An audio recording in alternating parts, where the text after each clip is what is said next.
me tell you some things I found really interesting. A reference to the matrix. Matrix is the womb, in Latin anyway. But there's a reference to the Matrix. That film came out many years before The Shack was published as a book. Yet there are a number of parallels, and if you've explored either The Matrix or The Shack at any depth, you will quickly see the parallels in the other.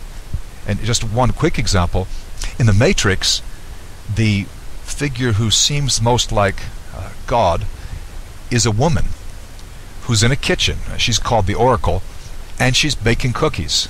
And you'll find the same example in the Shack. You'll find the woman, whose name is Papa, P-A-P-A, actually as an excellent cook, but at one point serving hot cookies.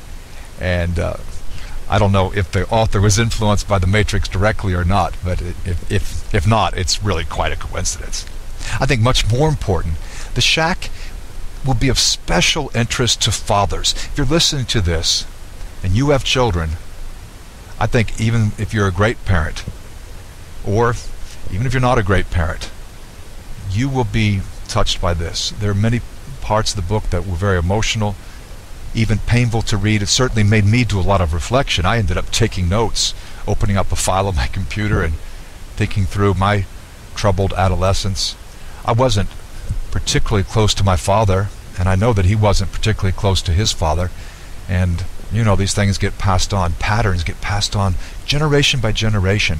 And so there's great potential for healing as we read The Shack. I think anyone, male or female, coming from a background of family dysfunction will get a lot out of this book.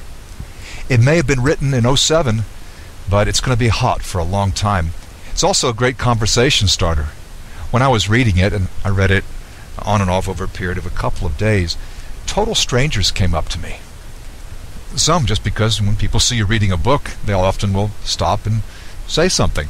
But I remember one man, he's actually a university professor, he recognized the cover, and he said, "So what do you think of that?" Well, that led to quite a conversation. This book makes people think.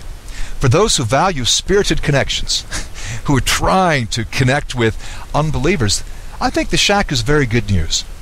It reaches parts, it touches issues, it connects with people who might well be turned off by traditional religion or even by the Bible.